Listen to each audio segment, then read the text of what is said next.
नमस्कार।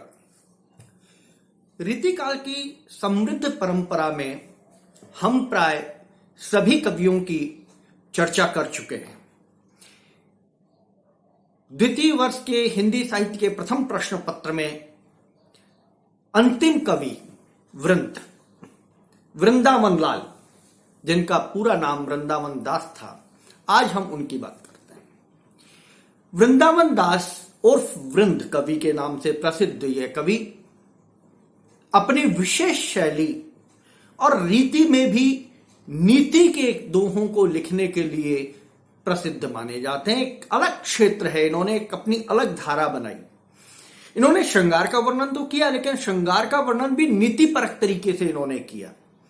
ये मूल रूप से बीकानेर के रहने वाले थे, भोजक जाति से इनका संबंध था, किंतु इनके पिता मेड़ता में आकर शिफ्ट हो गए, मेड़ता में आकर बस गए और यहीं पर संवत 1643 में वृंद कवि का जन्म हुआ। वृंदावन दास को 10 वर्ष की उम्र में काशी पढ़ने के लिए भेजा गया। वहां एक विद्वान पंडित के निर्देशन में, मार्गदर्शन में बालक वृंदावन दास ने अपना अध्ययन शुरू किया। साहित्य, व्याकरण, संस्कृत, हिंदी, राजनीति और विभिन्न भावों की, विभिन्न धाराओं की शिक्षाओं को ग्रहण कर वृंद कवि लौटे मेड़ता जब वो आए तो यहां आकर उनकी जो ख्याति फैली, मेड़ता के शासक ने इन्हें बहुत धन संपत्ति देकर, जागीरें देकर सम्मानित किया और यहीं से उनकी जो ख्याति पहुंची, उस ख्याति के हिसाब से मेड़ता के राजा जशवंत सिंह के प्रयासों से वृंद कवि को औरंगजेब के दरबार में स्थान मिला।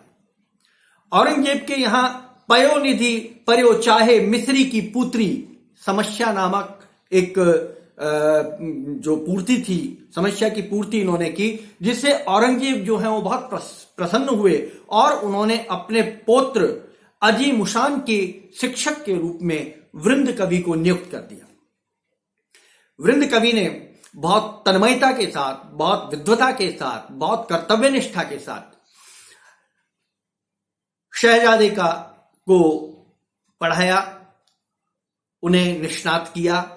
शहजादे इतने प्रभावित हुए कि जब उन्हें बंगाल का शासक नियुक्त किया गया तो वे वृंद कवि को अपने साथ अपने अभिभावक के रूप में लेकर चले गए।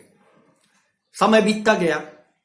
किशनगढ़ के राजा जय सिंह ने 1707 ईस्वी में बादशाह मुश्रान से वृंद कवि को मांग लिया और यहां आकर वृंद कवि किशनगढ़ में आ गए और किशनगढ़ में ही साहित्य सेवा करते हुए संवत 1723 में, कुछ विद्वानों के अनुसार 1780 में वृंद कवि का देहावसान हो गया। जितने भी प्राचीन कवि रहे हैं, चाहे वो भक्ति काल के रहे हों, चाहे वो रीति काल के रहे हों, उनका जीवन का जो वृतांत है वो संदेहों के घेरे में हमेशा रहा है।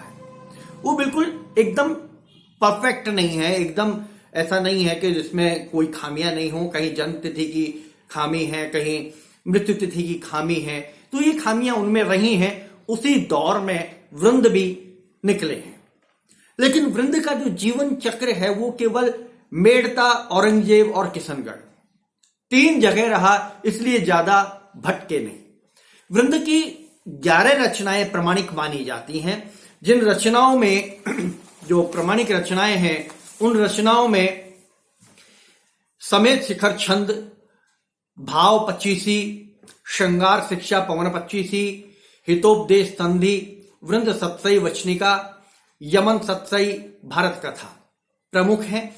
और समेत शिखर छंद 56 छंद में लिखा हुआ जैन संप्रदाय का जो तीर्थ है, शिखर तीर्थ है, उसके महात्म्य का इसमें बखान किया गया है। तो जैन कवियों में, जैन संप्रदाय में भी वृंद कवि को बड़ी श्रद्धा के साथ देखा जाता है। यहां तक कि बहुत सारे जैन मंदिरों में वृंद कवि की प्रतिमा भी स्थापित की गई है जो एक तरह से उनके प्रति श्रद्धांजलि और सम्मान का सूचक है। कवि वृंद ने रीति के साथ साथ नीति और प्रमुख रूप से नीति के ही दोहों को अपना विषय बनाया। जिस तरह से बिहारी के काव्य में भक्ति रीति नीति चलते हैं, वैसे ही वृंद के काव्य में नीति और रीति चलते हैं, यानी नीति का स्थान रीति से पहले आता है, श्रृंगार से पहले नीति आती है। और उसी परंपरा में इन्होंने वृंद सत्सई में नीति के दोहे कहे।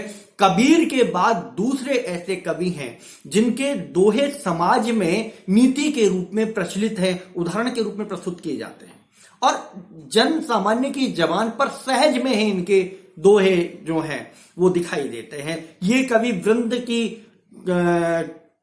का महत्व है, कवि वृंद की कविता का महत्व है, उनका आज के जमाने में, आज के समय में उनकी सापेक्षता को प्रदर्शित करता है।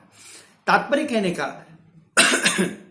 कि रीति काल के अंतिम दौर के कवि रहे कवि वृंद, लेकिन प्रारंभिक कवियों के साथ अगर उनकी तुलना की जाए तो विद्वता, भाषा और भाव संप्रेषणता के मापदंड पर कहीं भी उनसे कमतर साबित नहीं होते, बल्कि कई स्थानों पर कवि वृंद को उनसे ज्यादा आंका जाता है। कवि वृंद ब्रजभाषा के कवि रहे, प्राय रीति काल के समस्त कवि ज्यादातर ब्रजभाषा के कवि रहे, तो कवि वृंद भी ब्रजभाषा के कवि रहे। लेकिन राजस्थानी खड़ी बोली का, राजस्थानी डिंगल भाषा का उनके काव्य पर बहुत प्रभाव था, क्योंकि वे मेड़ता में पैदा हुए, मेड़ता से ही उनका, किशनगढ़ और मेड़ता से उनका गहरा संबंध रहा, तो भाषा का प्रभाव, क्षेत्र का प्रभाव, ये सारा प्रभाव आना स्वाभाविक था। तो कवि की भाषा में डिंगल शब्दावली भी बहुत अधिक मात्रा में देखने को मिलती है और कई बार तो पूरा का पूरा छंद उनका, पूरा का पूरा काव्य खंड उनका जो है वो डिंगल में एक स्पष्ट दिखाई देता है। तो कवि के बारे में, वृंद के बारे में कहते हैं कि मिश्र बंधु का मानना है कि उनकी एक प्रताप विलास नामक रचना और है, लेकिन उसको मोतीलाल मेनरिया ने सिरे से खारिज कर दिया। उन्होंने कहा कि नहीं, ये रचना जो है वृंद कवि की नहीं है, इनकी रचनाएं जो पूर्व में बताई गई वही प्रमुख रचनाएं हैं और उन्हीं पर ही पाठकों को और शोधकर्ताओं को निर्भर करना चाहिए। तो कहने का तात्पर्य, वृंद कवि अपने साहित्य के माध्यम से और अपने व्यक्तित्व के माध्यम से, अपनी विद्वता के माध्यम से रीति काल में ही नहीं बल्कि अपितु संपूर्ण हिंदी साहित्य में बहुत सम्मान की दृष्टि से देखे जाते हैं। हम वृंद की जब व्याख्या खंड पर हम बात करेंगे तब हम इस पृष्ठभूमि के आधार पर ही इस विषय को आगे बढ़ाएंगे। नमस्कार।